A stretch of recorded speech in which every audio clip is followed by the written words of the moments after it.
So whiskey's the big catch-all. Whiskey is the category. Okay. So there's Scotch, there's Indian, there's Canadian. Got it. There is also there's bourbon, which is probably 80% of the market. Right. And then there is rye whiskey, and then there's Right. American whiskey, and then there's corn, and then there's wheat. Got it. Whiskey. And so some of it is kind of recipes. Jack Daniels is just straight whiskey. That's Tennessee whiskey. Tennessee whiskey. And sometimes Tennessee whiskey, which is, I have a joke about how it's essentially bourbon, but they do have this charcoal filtering process that's called the Lincoln County process, which makes it uniquely Tennessee. But some of it is story. And I talk about that. Right. It's science and story. 80%. You say something like and then some 80% truth or 51% corn, 49% bullshit. It's breaking bread. Jimmy, it's so nice of you to be here, and I'm excited about this because we are going to take a deep dive into your new special, the Bourbon Set. And I truly am very excited because while we know each other very well, this is going to give me a chance to ask you a lot of questions about stand-up and your process that I don't get to ask when we're just together because it would be weird. Right. But I'm going to ask you please a do. lot of really in-depth questions about just you and your stand-up because you're so prolific and you crank stuff out, and I think it's time to expose how you do it. That would be great. That would be great. First of all, the set is really funny. Oh, thank you. It's all about bourbon. Yes. Was this a way to just tell jokes about something new that you love, or a way to let yourself and your family know that you don't have a drinking problem? Right. It was one of those things where, as we know, it's all self-assignment, right? And you know, that self-assignment could be writing a book. You've written a bunch of books. It could be writing a script, which we've all done, which is a waste of time.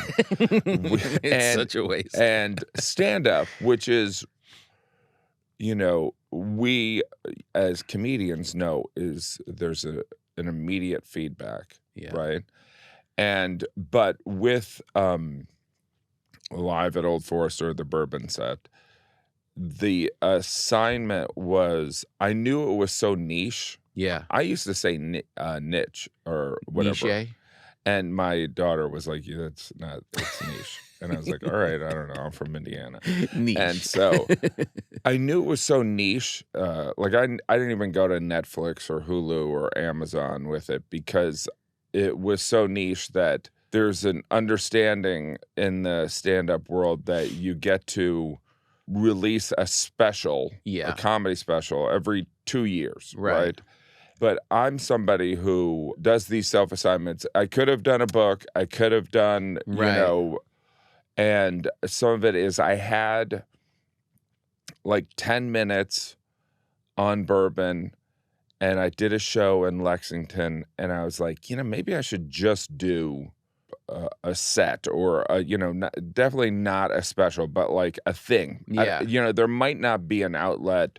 I investigated, you know, I knew I could do it on YouTube. I had never done anything on YouTube. I mean, I've done clips and stuff like that, but I investigated other platforms, you know, non-majors, you know, and even individual brands. And so I thought, okay, I'm just going to give myself this assignment and see where it lands. I know it's going to be very niche, but also I think if I say it's a bourbon set, the Bourbon Set, people aren't going to be like, why is he talking about bourbon? You know, and if I partnered with Old Forester to cover the production costs. And so I wanted it to be a passion project, but I didn't want to like lose money. But I, you know, essentially out of the deal, they're giving me a case of Old Forester. So it's King of Kentucky, but like, so I'm doing this. It is truly a passion project. Yeah. And I'm being paid in alcohol, essentially. Right. So. And you have your own bourbon. I do. So you've really kind of immersed yourself in this world. Yeah. And and I, just as your pal, have watched it really take over your life. Yes, it really, and it's, in the bourbon set, you'll realize that alcoholism is a very serious thing. Yeah. But this is much more of a bourbon obsession. Right.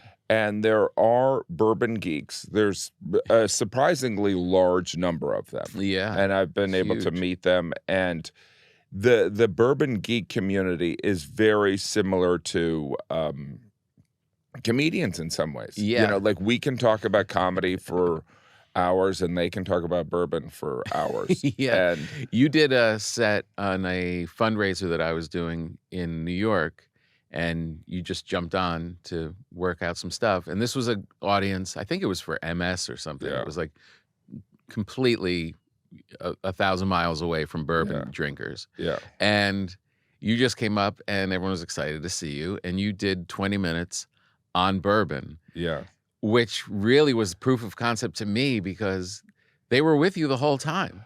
I mean, that was, that was a fortunate experience. I think you would agree that when you're touring, the relationship you have with people that come to your shows is they're entrusting you with their money, but also more importantly, their time, right? Their night out. Yeah. And so that's another reason why I did this as kind of a niche thing, because you can get away with it doing 20 minutes here and there, and that demo seemed to line up. But, I knew that I could, like around Kentucky and Tennessee and maybe Indianapolis, and Atlanta, I can do these bourbon material, but there's a lot of people that don't drink, or if they do, they certainly don't want to hear about it for 45 minutes. Yeah. So it was kind of a difficult process to, because there's a fatigue around a topic in your set. You know what I mean? Yeah, right. If you just, about any topic. There's always off-ramps. Yeah. Like people may not know that, like, comedians will go into something and they'll judge by the feedback. All right, I'm going to get off. I'm not doing this. That's fine. They're not feeling it. But when you're doing 40 minutes on bourbon, people are like, what's going on? So but you have done, like you were kind of known for doing some late night sets and stuff just on food or just on bacon or whatever. Yeah. And it is funny that even in like a short set, if you're just talking only about food or bacon, that people are like, all right, when's he going to change subjects? Like even in like a 6-minute set. Yes. Right? I mean, so I think it's interesting how, the proposition of even doing a show only about bourbon was, when I started stand-up, I didn't, it started with, Hot Pockets. I wanted to make it long, and then bacon, I wanted to make it long. And then my wife had this brain tumor. So it was kind of my first foray into a non-universal topic, discussing it at length. And so I did that in a special. And then I've done, but like the assignment of extending a topic as long as I can. I think I did it with horses. Right. And then I did the Pale Tourist, where I did whole sets on, like I did a set on Spain and a set on Canada. And again, if you're from Canada, you'd be interested. If you're someone who like loves Spain, you'd be interested. But most people are like, I don't know if I need more than 5 minutes of jokes on Spain. But it's an interesting thing because like these jokes are all about bourbon. Yeah. And you really get kind of specific about like names of labels and the people behind it, the history of it. Like it gets pretty granular at times. But there is this thing of just you as the comedian, and if I'm a fan of you, the comedian, whatever you want to go into, I'm going to go along for the ride. There is that element. Like you have your fans, and like you said, they trust you, not just with their night, but just with the entertainment you're serving up. Do you give thought to that, or does this shed light on that? Like, do you think that you could, with your diehard fans, which you have many, you could talk about almost anything, and they're going to kind of, I mean, because even as granular as it is, you're also tied into it's very Jim Gaffigan. It's talking about your wife and talking about your life and your out of control id, Yes, that kind of stuff, right? So like, but did it shed light on that, like how much of it is Jim and how much of it is the material? Oh, that's interesting. I didn't really. I'm so assignment focused. I did feel like it was, here you and I have been married for a long time. A long time. There are times we've been married together. Everyone, we're married to each other. Very long time. And there are times in your relationship where you say, "I'm gonna do this one for me." Right. Do you know what I mean? Like, you're accused of living under that premise. But like, for instance, I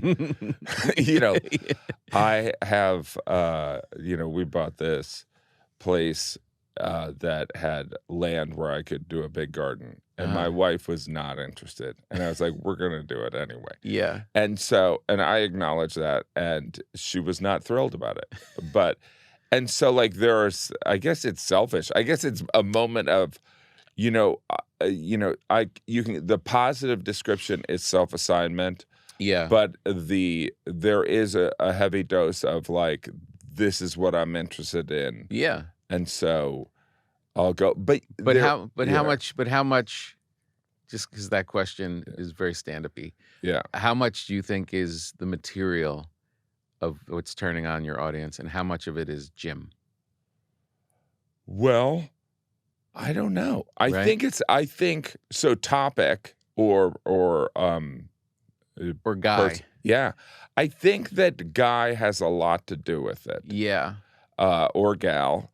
I think that in a way, and I learned this when I did material about, or, like I still do material on religion, that often material about religion is not about a belief system. It's about human beings and their association with that. Meaning either my failure to follow some of these premises or my wife's unique relationship with her religion. Right. And so that's where I think it's much, it's more about the guy and if it can be kind of a human condition. Yeah. But I also am sensitive to the fact of, like even in the bourbon set, I said you should be 21 or older to listen to this. Right. And that's not like, some of that is like, when I was 18 last year. When I was 18, I wouldn't be interested in this. Yeah. So right. And also there are some kind of adulty themes. Yeah. Do you know what I mean? But nothing where you'd feel uncomfortable. But like, no, there's just different interests. You know what I mean? Yeah. There's that, like I'm sure you hear, as I hear, is whatever you say, I just want to hear you say it. Like you could read from the phone book, that kind of a thing. And they just like your cadence and who you are and all that kind of stuff. Yeah. And there is, for super fans, that I think does hold. I think you could just kind of get up there and it's only, and that's why it was impressive about you putting together this bourbon set. When you walked into Gotham to do the set on my show, those people were not all Jim diehards. So to go in there with bourbon material, because then it's less about the guy, right? I think that's the value of going to clubs and working on your set, is because it's not always your people. Well, I think that's really important to not be in front of your people. Yeah. And I say that because if you value your people, because I think that, because we've been touring around. You're going back to cities you've been multiple times. Yeah. And I'm convinced that I have two theories on it. One, I have this belief that I think there is, I actually disagree with the term fan. I think with stand-up, it is a like-minded point of view, or they appreciate your point of view. Right. And I also think that it is a friendship almost. Well, I guess it could be. And it's an ongoing conversation. Right. So the different chapters in your life, and we've seen this, like if you look at like George Carlin's catalog, you can sit there and go, well, he was pretty angry at that point, you know? Yeah. And I think that it is similar. I mean, we've been friends forever too, but it is checking in with a friend and seeing how they are processing. And I see it in your stand-up, how you're processing, childbirth, new parenthood to, the lip of empty nester, the even whole journey. Yeah, the whole journey. And I think that's where people, hopefully, gaining a perspective, either they've been through it, because there are people in that come to my shows that are like, oh, he's dealing with the teenagers now, and they have grown kids. Yeah. Do you know what I mean? And they're just kind of like, this is kind of funny that it's they can remember the pain and frustration, and they're appreciative maybe that there's a humorous take on it. Right. You said you had 2 theories. Yeah. So the other theory is, which, I mean, this is just like a comedy nerd thing that I would just say to Tom no matter what, is that I believe that there is, when you go to a market, let's say I'm going to Chicago, there are people that will come to see you. You obviously want to reach all the people, but the expectation is that, say you have 100 people that want to see you. The realistic thing, if there's 100 people that sincerely want to see you, the realistic thing is that really there's only 50 people available. And so once they see you, what do you mean in available? Chicago, so like if there's 100 people that would see you in Chicago, I think only 50 can come. Oh, can make it. So, and that's not capacity. That's just like what's going on in their life. Sure. That's if they saw you last time. Like, part of what I'm saying is that, like, people don't see you every time you come through. Right. They might see you every other time or maybe every third time, but it's a big ask. Now, that's not to say that, who knows, maybe Chappelle, people come and see him every single time he's in a city. I don't know. But like the initial, there's the arc of the relationship of a comedian with someone that comes to their show, which is the discovery. And then there is the consistency, which hopefully we've provided. Right. But the expectation is also like, but then the special that they'll see on Netflix or Hulu is part of the motivation to see you next time. Right. It's not just that initial discovery. That's not, because there are people, having done theaters as long as we've done, the person who's, like filling arenas, it's like, it's amazing how often it drops down. Whereas like, I feel like you and I are just kind of slow and steady. Yeah. Right. Exactly. Like keeping in the pocket there. Yeah. How much better are you at comedy at this point than 10 years ago? Because to put together, you more than anybody crank out specials with more regularity than most. You have, and you're very good at getting high quality stuff ready to be shot, which means that your hit rate has to be pretty good to be able to do something in a year that another comic would take 2 years to do. How much better are you at this stage than, say, 10 years ago? I mean, I think, I look at, I think I'm a lot better at it. I've always been a slow learner. I try to communicate this to my kids. They're like, they're struggling. And I'm like, it's going to take you longer.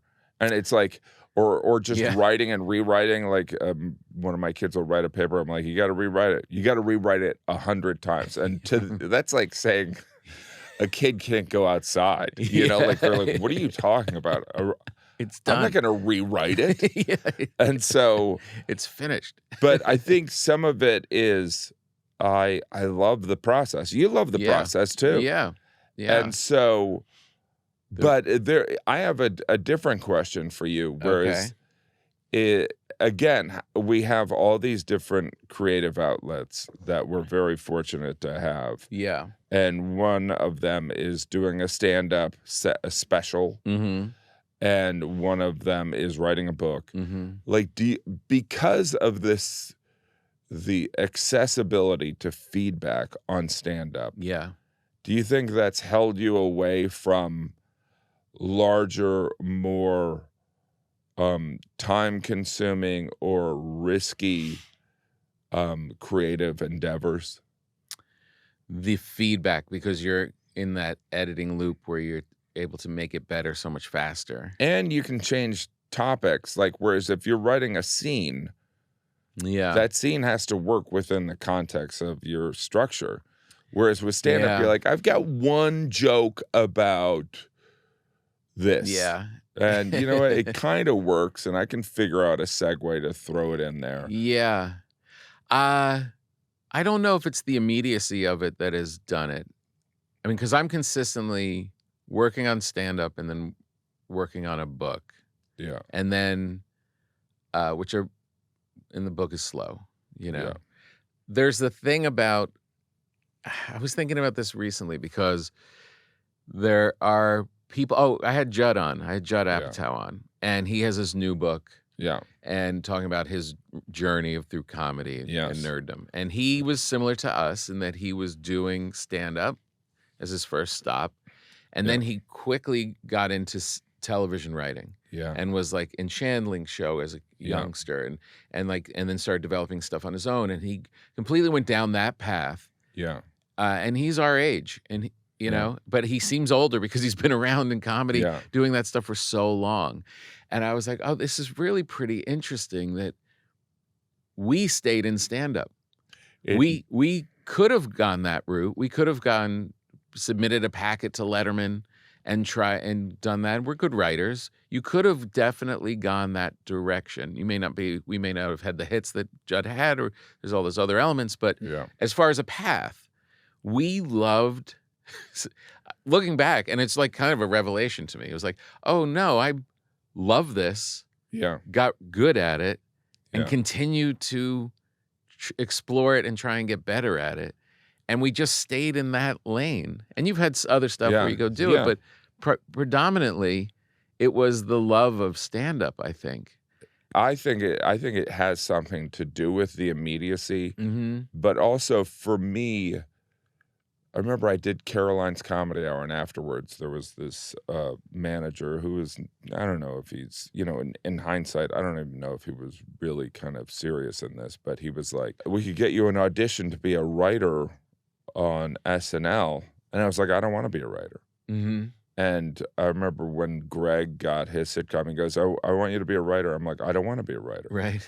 And now I sit there and I think, I am a writer. Yeah. And I was like, how much of that is ego and how much of that is, I think I was frightened that, because initially when I started stand-up, my goal was I wanted to be a writer on Letterman. I was like, that would be the gig. Yeah. Right. That would be awesome. That would be so fun.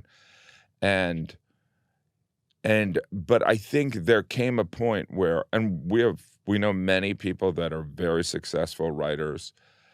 There is something about it that frightened me because you're so beholden to so many other factors. Yeah. That scared me. It's out of your control. The show's got to be successful. They have to hire you. They have to keep you on staff. And I, you know, because I was a writer in advertising, I knew that some of it, like advertising, it doesn't have the massive injustice of the entertainment industry, but there is no rhyme or reason, but like I was very aware that you could write something decent and someone could come in, either your boss or a client, and ruin it.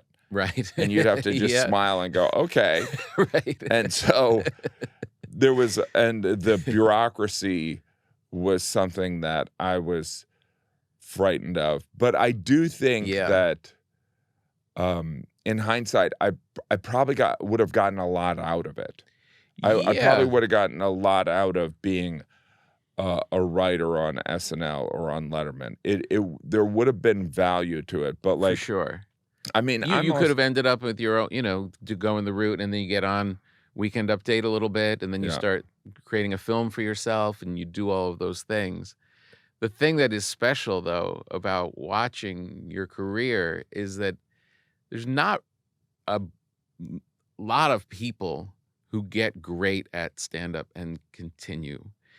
There are a lot of people that are great stand-ups who then take off on another path, leave it for a while, and not even a long while, and then they just kind of lose that thing that they had that made them a great stand-up, because it doesn't matter who you are, unless you're constantly doing it, it does change. You're not as good. That you stayed on it. It is so different. Stand-up is so fluid. And some of it is like the consistency of doing it. Or this is one of my theories, which a lot of people have. But there's also society changes decade to decade. Yeah. I mean, you could do a decade or you could do it kind of whatever. Yeah. But you step out of it. But it's like, that's why when you look at stand-up of, a great comedian like Bill Hicks, and you're like, whoa, he's saying faggot a lot, right. And it's like, would of that, the genius of him would he have evolved and been relevant? Yes, obviously he would have, but like, it's just like even the concept of irreverence and like those, because you and I, that's not our currency. Right. All comedy, I think, has some irreverence. You know what I mean? Sure. But like the people that are all about, like the concept of liberty changes similarly, right? So like what was considered freedom in 1867 is, pretty ridiculous, now. Yeah. But so like what was irreverent in the 90s is either not irreverent, very flat-footed, right, or just ugly, just ugly, right? Yeah, so, right. No, that's the problem. If you step out of it, even if you're talented, and then come back, there's a little bit of you're out of it. Literally. I mean, that's kind of what the phrase is. You're out of it. You're not in sync with what everybody's talking about and feeling and doing. You could be off just by 5 years, and you can seem irrelevant.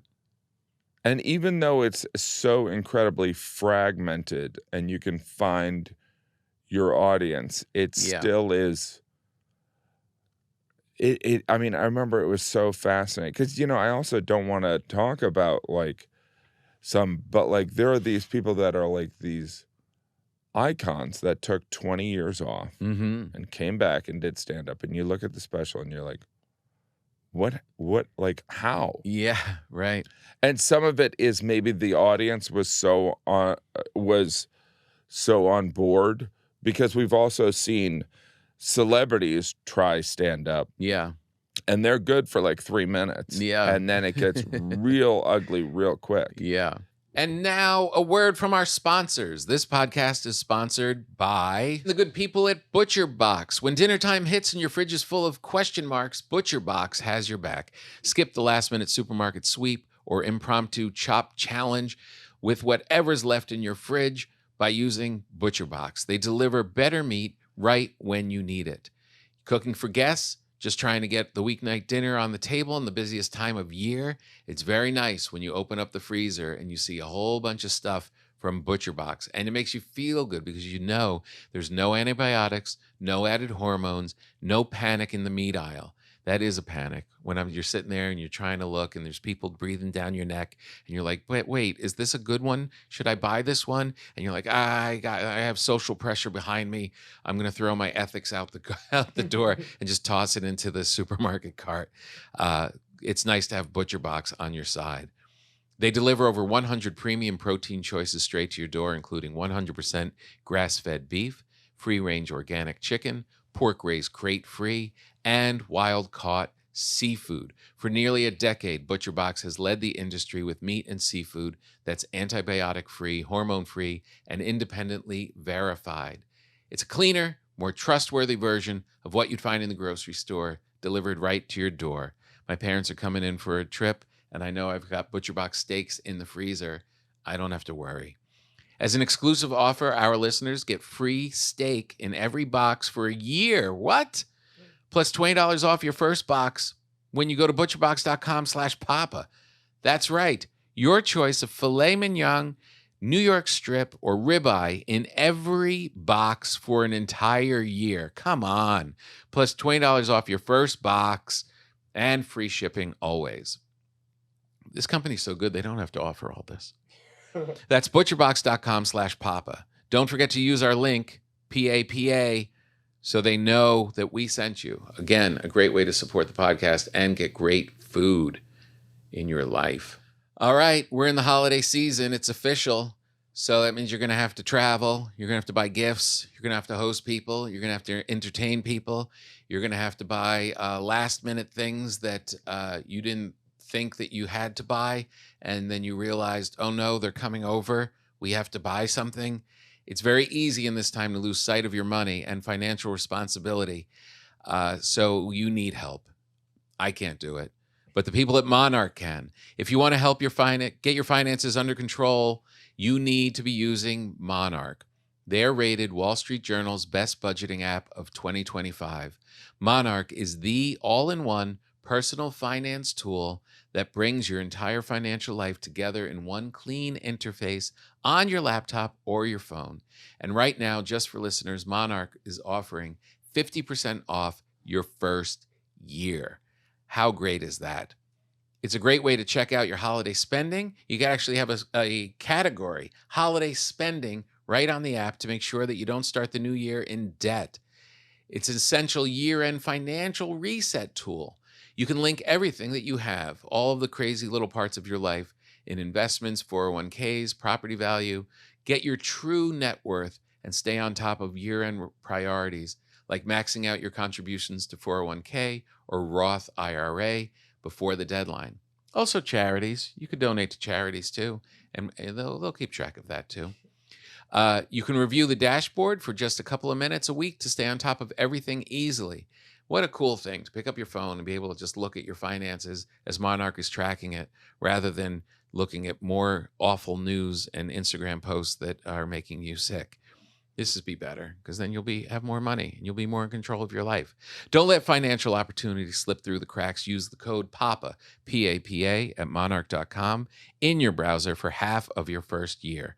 That's 50% off your first year at monarch.com with the code PAPA, P-A-P-A. A great way to get your life in order and support our podcast. And now back to the show. So back to your process, because you have the bourbon set. You're doing 45 minutes of bourbon jokes. And so when did you start working on it? And how, when we were sitting backstage, you had 10 pages of typewritten stuff that you were going through. Yeah. Tell me how long it took to put the bourbon set together. What is your process in that you're sitting there with typewritten pages about to go on stage? What are you exactly doing when you're backstage? Some of it is obviously, tags and word economy and, just structural stuff that is basic. But I knew when I was doing the bourbon set that it would have to be, you'd have to have a beginning and an end. And when I say a beginning and an end, I mostly mean a beginning. Yeah. You know what I mean? It's like, and meaning there has to be an introductory thing. You know, like there's Alex Edelman and Birbiglia and now Gary Gulman are doing these theatrical shows that are have kind of a narrative structure or a theme. Thematic. Yeah. And so it was finding how to introduce this topic, and it's not like it has to be. But some of it is I did this in like 6 months. It was 6 months? I had 10 minutes. And then I was like, all right, I'm going to do this. I set the date. And what I also, the thing. Set the date while you had 10 minutes? Yeah, I had 10 minutes. And I was like, you know what? I've got this Columbus Day weekend. So I did it like the Tuesday, Wednesday, Thursday of Columbus Day week or whatever.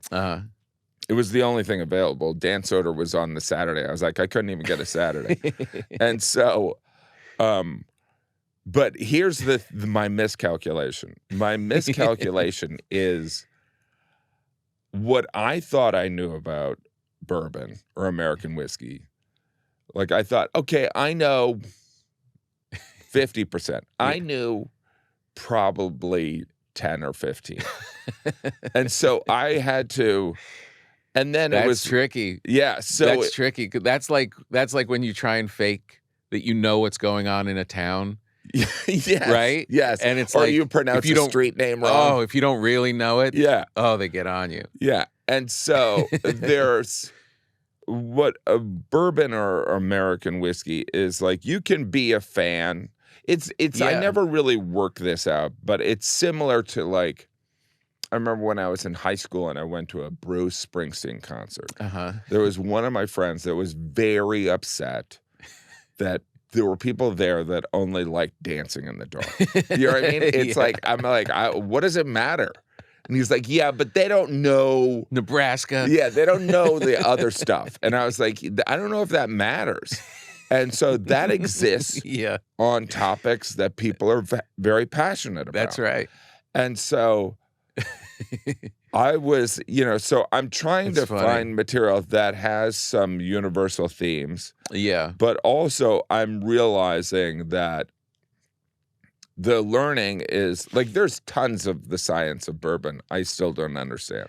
Yeah. And but you're also diving into the characters, like the people who made it, the first people who kind of twisted it into bourbon out of whiskey, and and you're like that part. Even that gets almost like Ken Burnsy. Like that would be my biggest trip. Would be messing up the guys' names. Oh yeah, because you get into that kind of minutia. There are definitely there's different pronunciations. Like some people say it's Basil Hayden, some people say it's Basil Hayden. Right. Yeah. And I don't want to fight that fight. Yeah. Right. And I don't even want to bring that topic up because. And I my point of view is that of kind of a dunce, right? I'm a self-avowed someone who doesn't know. Right, exactly. Do you know what I mean? Just excited to be showing up. Yeah. Like, and hey, so, what is this world and can I be a part of it? And by the way, I would say that the American whiskey world is very inviting. They're very nice people. Right. They're very forgiving. I have Father Time Bourbon, which essentially is just me and a friend from college, and we source barrels, and then we kind of like maybe do something like, well, all right, let's mix these 2 barrels, and we're going to do a special thing. And the patience that he has shown me, where he's like, that's not right. You know what I mean? And there. What do you mean about the product? Yeah, or just like. Or just what you're saying about it. I'm trying to think of an example of like. Can I ask a dumb question? Yeah. When you say the whiskey people are very patient, is that different from the bourbon people, or is this all the same? Well, American whiskey. So bourbon is, I guess it's like, what would be a good analogy? So bourbon is of American whiskey. So like it's the predominant one. So whiskey's the big catch-all. Whiskey is the category. Okay. So there's Scotch, there's Indian, there's Canadian. Got it. There is also there's bourbon, which is probably 80% of the market. Right. And then there is rye whiskey, and then there's American whiskey, and then there's corn, and then there's wheat. Got it. Whiskey. And so some of it is kind of recipes. Jack Daniels is just straight whiskey. That's Tennessee whiskey. Tennessee whiskey. And sometimes Tennessee whiskey, which is, I have a joke about how it's essentially bourbon, but they do have this charcoal filtering process that's called the Lincoln County process, which makes it uniquely Tennessee. But some of it is story. And I talk about that. Right. It's science and story. 80%. You say something like, and then 80% truth, or 51% corn, 49% bullshit. Right. And so there's these different things, but like the largest segment is bourbon. You know what it is? It's like how people like the Netherlands. Holland is only part of the Netherlands, but some people say Holland. Right. I guess that's the closest. Until you really know it. Yeah. And so you had 10 minutes of material, and you're like, I'm so excited about bourbon. Because you've been excited about bourbon for years before that. So now you're starting to actually do jokes and see, I cannot get away with this. Yeah. And then you decide, let me just plant a flag 6 months from now, and I have to get a set ready. Yes. On this topic. Yes. For then. And so there's some history that I can look at. There's the people that enjoy it. There's the people that make it.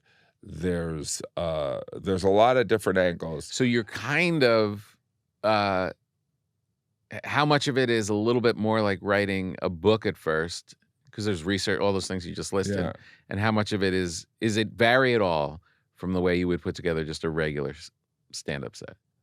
I would say it has much more, like there are material you do that is more educational, not meaning you're kind of present, like when you're doing your stand-up set, at least for me, there might be like, all right, I need a story here and there. Right. I need a story. I need something that I think is fascinating about this that I can, and maybe in explaining it, I can find some comedy angles. And then there's just observations that you find absurd. Right. And so with the bourbon set, there was much more explanatory things that had to occur. Mm-hmm. And then there was also finding things that are adjacent. I mean, one of the things that was really difficult with the bourbon set is how do you describe this passion and not acknowledge, alcoholism, which is, is a real thing. And and we have plenty of when I was starting to sell Father Time bourbon, I was sending bottles to friends. Right. And a lot of our friends are like, not anymore. You know what I mean? Right, Or like, Jim, I've been sober for 20 years. And I'm like, why are you taunting me with this bottle? And so that was a really difficult thing to navigate because you obviously, like I have a lot of respect for people that have gone through recovery, and then there are some people that have gone through recovery and love the material because it's nostalgia for their drinking days. And they're in a safe place where they're not tortured by it as much anymore. They're not tortured by it. But there is something of being aware of that. Yeah. That it is, how do you make this thing that is problematic, to steal a term from today, but that is also, how do you make it universal? So that's where, like, even when I talk a lot about liquor stores, I wanted to acknowledge how absurd liquor stores are. So that was like, in some ways, that was kind of a traditional stand-up topic. Exactly. Yeah. Right. Yeah. But it's also, that could be in any of your specials. Yeah, that could be. Yeah. And so the liquor store thing, like, it's just such an oddity, and you can just go observational. But is there a moment when when you're creating it, because you're deliberately creating this project, but then when you stumble into liquor stores where it kind of the light turns on and you're like, oh, I can crank 30 jokes off of this, which will end up probably being 10 or 5 jokes, but you're like, no, I am in stand-up territory right here. Yes. Right? Yeah. And, I think for me, I identify a topic and I think, I'm going to get 30 and I might get 2. Sure. Do you know what I mean? But you know that you've entered a room that is filled with possibilities. And I would also say that the chunk process of doing stand-up things, whether it be bacon or horse jokes or brain tumor material, the value of a chunk, which you obviously know, is that you can have some A's, and if you go long enough and you don't have to reintroduce a topic, you can throw a C in there. And if what we're doing is kind of like jazz, not everything has to have the crack of a single to the outfield. Right, exactly. You know what I mean? It could be like a well-earned bunt. Right. You know what I mean? Yeah, yeah. And so it's good enough to stay in the lineup. Yes. But it wouldn't lead off. It couldn't stand on its own. No. It couldn't stand on its own. And then I also have my inside voice where I can address the different things. That's usually a layer I put in at the end. But, right. But I don't know. The whole process is so rewarding. And even when, you're done writing a book and you put it up on your shelf, it's like, that's like that moment. I think it's more impressive than some accolade. Do you know what I mean? Oh, yeah. No, absolutely. What's interesting to hear you talk about going after the bourbon set is that your other stand-up, all your stand-up, it seems is pretty deliberate. Like you're thinking, I'm going to do horses or I'm going to dive into religion. I tend to, I feel like stumble into it. Yeah. Like I'm talking about what's going on with me now, and then that'll kind of open up a thing about weight or a thing about whatever, and you kind of like start going down those routes, and then it's at the end it's become this thing. Right. It seems like you have a little bit more intent when you're starting to create the thing. There is some intent, but like I would say that some of it is it's some of it is a little bit motivated by fear, So in other words, it's am I talking too much about my wife's brain tumor? All right, you know what? I'm gonna see. You know what I mean? Or do people really want to hear and some of it adds a playful element. But yeah, so the intent behind it, I would say sometimes I land on the intent. Right. So it's not like I sit down there and I go, I'm going to do a 3-minute story of me drinking bourbon with Jerry Seinfeld. I'm going to do. Right. It is kind of, it's a scramble. You know what I mean? It's. Some of it presents itself. Yeah, and some of it presents itself. And some of it is,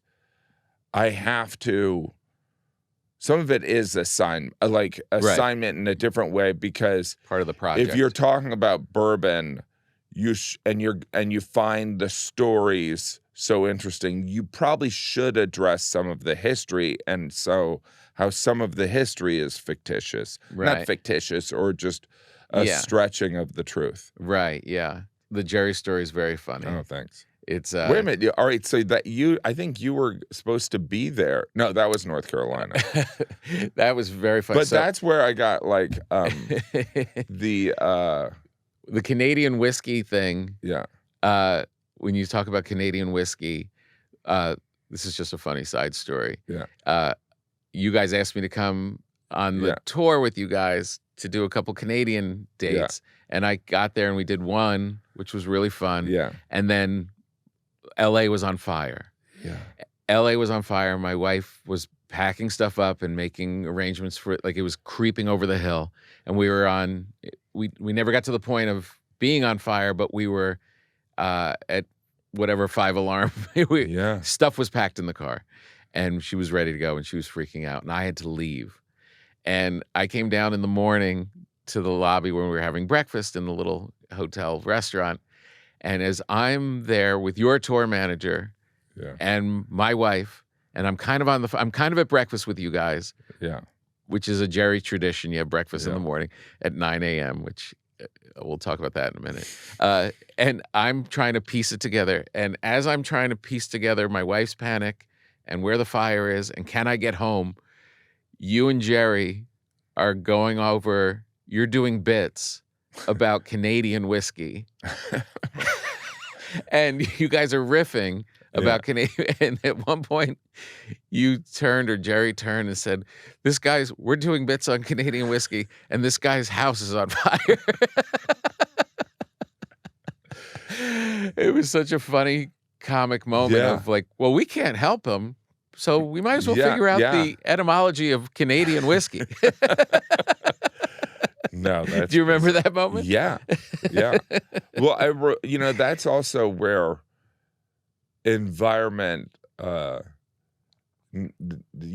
to be insensitive to that story, because that is so funny, and how like, well, there's nothing I can do about it. What do you think about, but I do think that, so material traveling is really interesting, because I think I had 10 minutes around, or maybe 6 or 7 minutes, but it was a topic that I wanted to work on. Yeah. So we're in Canada, and obviously the Canadians know what bourbon is, but they have their own whiskey. Yeah. And it's not their jam. And this is before the trade war, and all that. Yeah. But then it's really, then you're essentially doing subway jokes in London. Right. Do you know what I mean? Like, the subway, huh? Like that's the classic New York comedian. Like, they go to Iowa and they talk about the subway, and people in Iowa are like, what are you talking about? Yeah. Because also the liquor store thing, I think I was obsessed with liquor stores as a topic at that point. And they're all state run there, or province run. Right. What was a cool thing to watch on that tour? It was the first time that you two were doing these big arenas together. It was really just, this is why I always say this is why show business works, because even when you're in it, you're not aware of certain things. Yeah. And I knew Jerry's act in the long form of his act from working with him for so long. And I knew yours from your specials, but to watch in an arena environment, you still doing the very quiet gym delivery when you're in front of 20,000 people. I was like, there was no part of you that was like, I have to up this performance to reach them in the back of here. It really kind of blew me away that you were able to still just be quiet Jim, which is Jim. Yeah. Do you have to harness that, or do you? It helps a lot that the quality of production that exists in arenas now is so much better than 15 years ago. You got the big screens. You got the big sound. screens. It's an intimate thing. And some of it is audio, but some of it is facial. Right. Like intimacy being able to see that. Yeah. That kind of nuance of the eyes or the facial expression. And I don't, I think that's when people talk about clubs being like it's like, that's the intimacy in some ways. It's not even the proximity. It's being able to, but those big arenas, it's a different game. Yeah. But you didn't change it. But that's what was so impressive to me. Like, there wasn't a part, when I'm in a space like that, it's like, I feel like I have to be bigger. Right. And you were just like, no, I'm going to do it all in here. Yeah. And I'm just going to talk. And I also, as if you were in a small club. I mean, even when I started in New York, when I would get, even initially when I would get nervous, I would just get more quiet. Right. Which is counterintuitive, but it works. Yeah. But of course, it doesn't work for drunk people. Right, they when just they're see it as yelling and weakness, screaming. Yeah. What did you take away from the experience of touring with Jerry? Oh gosh, I mean, I've always appreciated his comedy wisdom. Mm-hmm. Like, I think I jokingly will call him like Socrates or Aristotle, because there are these kind of, like, even though we just talked about how comedy is moving, there's also these absolutes that remain, where, and Jerry's very much, a believer in this. It just has to be funny. Mm-hmm. You know what I mean? The hardest part, like, if a comedian does something that kind of manipulates the audience to like them, Jerry's take would be, that's easy. Right. The hard part is the joke. Right. But that's why they're here. They want the joke. They don't want the grandstanding. Yeah. They want the comedy. Yeah. And so, is it funny? Yes, yes. And as you know, it's just fun to, you have like-minded comedians that have the joy of discussing this process that it's never ending. Yeah. Do you know what I mean? That's why, like, before we even started, I was like, I'm always jealous whenever I look at my Instagram and I say, oh, he's talking, that'd be interesting to talk to her or him about stand-up and figuring out process. And I'm sure with some of them, you're like, oh, there's no process. Right. Like, they're just going up there and it's a charm offensive, right? Yeah. And so, just on the basic touring of it, it was funny because Jerry has had his tour locked in with how he does it when he's out, and 9 o'clock breakfast, movie after, and then lunch, walk, then lunch, then do, and you were like, I want to lay down. No, I'm all about, I'm all about conserving, and maybe some of this goes back to just being tired from having a day job and doing acting classes and stuff like that, but and some of it is, but Jerry has, and I've heard he's not the only one. There's a lot of people that they gather at 10 a.m. and they do an activity. Right. And which is fine. And I know you go to lunch often, but I'm kind of early. I will, I do an after the show, I'll take you to dinner. Right. That's my thing, which is not logical in some ways because you're usually eating at 11 o'clock at night. But it's not going to be a great sleep. It's not going to be a great sleep. But my whole thing is like, I'm usually wide awake anyway. Right. And, but it's then funny. It's different energy. I mean, the thing when you're on tour with Jerry, who's older than we are, and he's running circles around you with the amount of energy that he has. And it's really remarkable. I mean, he's also like one of the, he can fast for 17 hours. Yeah, that's right. And he'll just be, he could sit at a buffet and be like, I'm not going to eat. Like I've decided I'm not gonna. Or sit at the bar afterwards with you and be like, I'm just going to have half of this drink. Yeah. And he's very disciplined. Yes. In the same way with his act. I mean, it's kind of what we were talking about before, because he didn't unplug and kept in it even at the height of his show. And I think that he's also really evolved. You know what I mean? Like, the material of him on the Tonight Show, like, you open the car, the hood of the car, and you're looking for an on-off switch.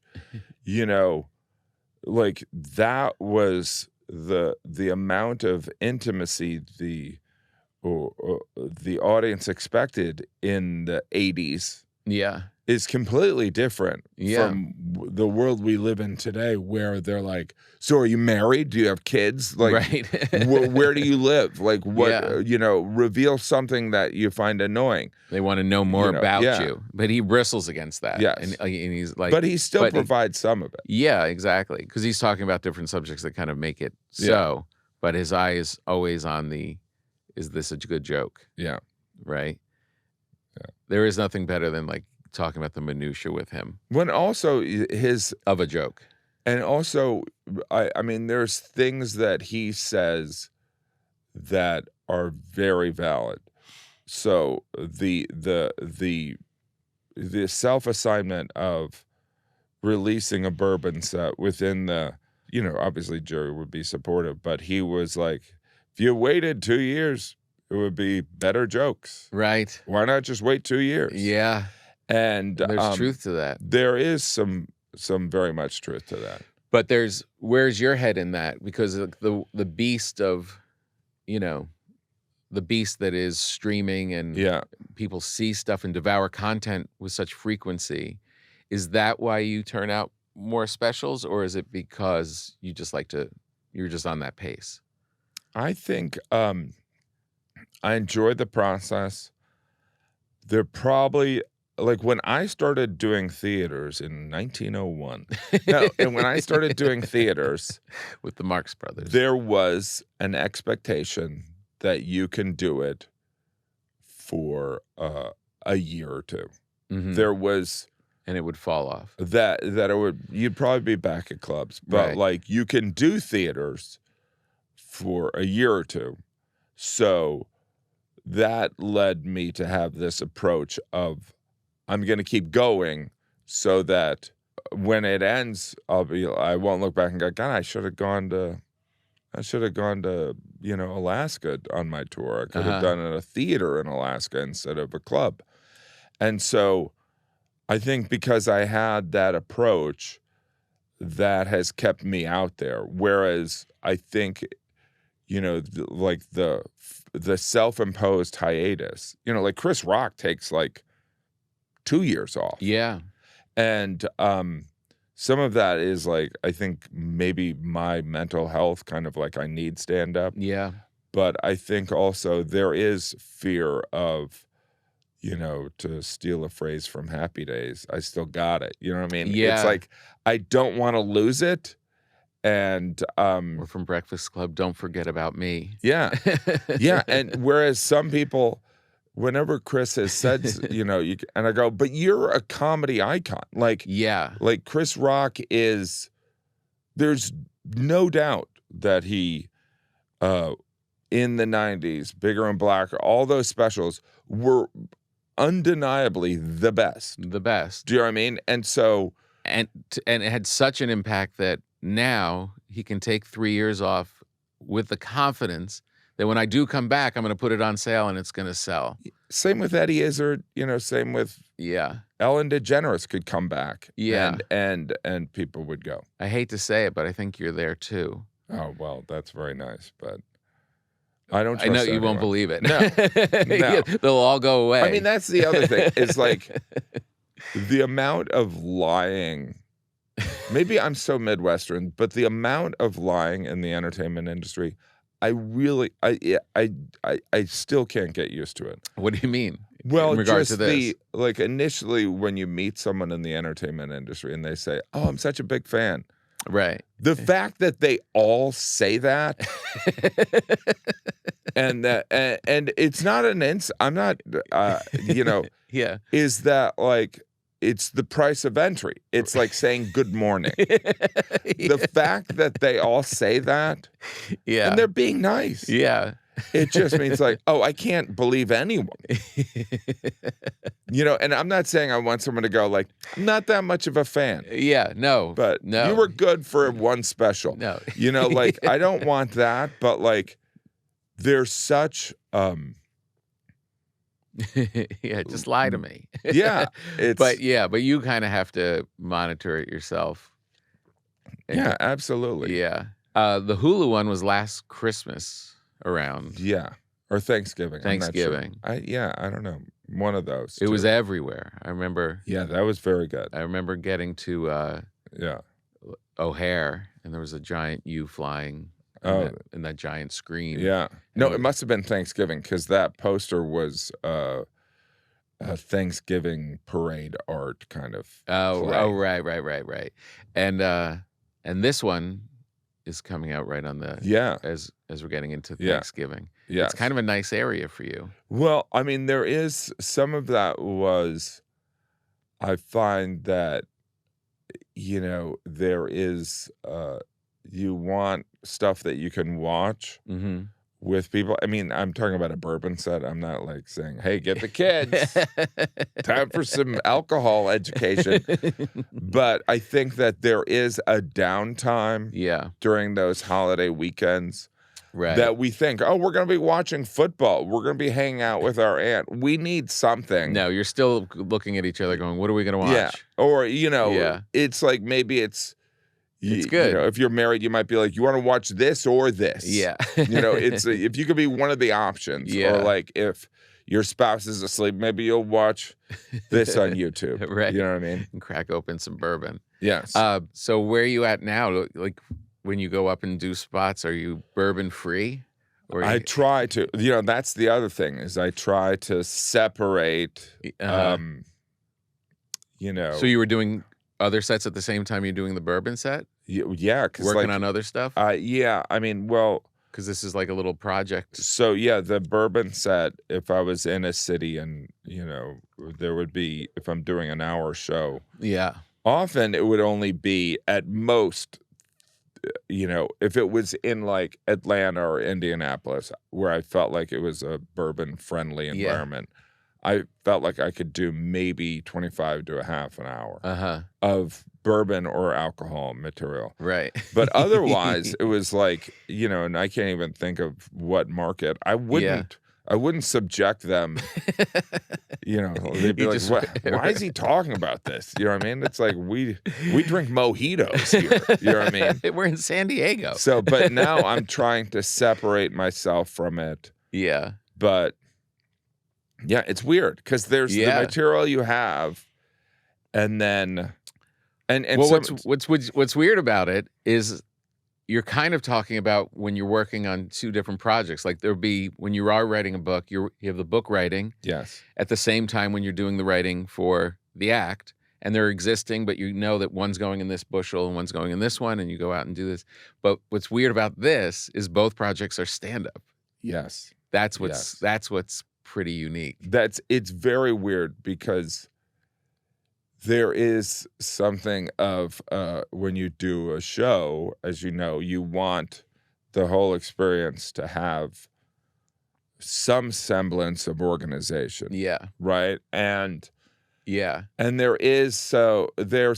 also like I put parameters on where I can talk about my kids a certain amount, but I understand there are some people that in the audience that don't have children. Right. So it's like, if they don't drink bourbon and they don't have children, are they going to remain on board? But that's where, but that's the panic behind it. Yeah, right. You sit there and you go, I've got, all right, I know that, in talking to friends about being a parent, the material's going to come there. Right. I have to, where's this other stuff? Yeah. I mean, what exposes you to, there's finding a topic that's very exciting. How do you find topics? Are you consuming books? Like, do you rationalize scrolling? Like, maybe this will help. Yeah. Scrolling doesn't usually do it because it's so, there's so much behind it. And it's also not unique. We're all kind of at the same spot. I do find that the more, and Stephen King always talks about this, the more he reads, the better he's writing. And I do really find that. I do find that if I'm reading anything, fiction, nonfiction, mostly fiction. Really? Mostly fiction. Yeah, That's because it's the human condition. It's, and it's also developing characters and story, right? Yeah, right, exactly. Whereas, and there's just something with history, you can just be like on 1812, right? Right. And this is more of what it is to wake up in the morning and stand with a glass of water and looking out the sink window. Yeah. And just having that moment of joy or dread. Are there authors that you've read where you're like, this guy would have been a great stand-up? Garrison Keillor was a little bit of a stand-up. Yeah. And he called himself a humorist. Yeah. But he was hitting the points of observational real life stuff. Yeah. And he had a pretty pronounced point of view. Yeah. Yeah. Yeah. And one of my giants is John Updike.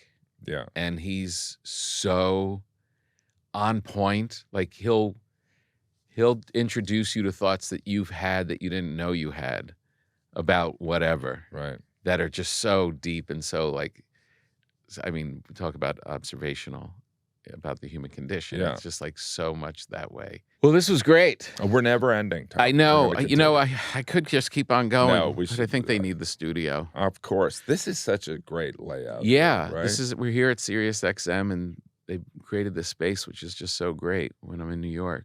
Right? Able to do this It feels clean. It feels... Yeah. Professional. It doesn't feel like a filthy couch. Right, exactly. Yeah, no, it's fantastic. Sweet. Well, congratulations. Thanks it was so really much, good. Buddy. It was good. It was fun picking your brain about all of it. Thanks so much. Because as soon as these mics are away, we got to go back to just talking about nonsense. Right. All right. Thanks, Jimmy.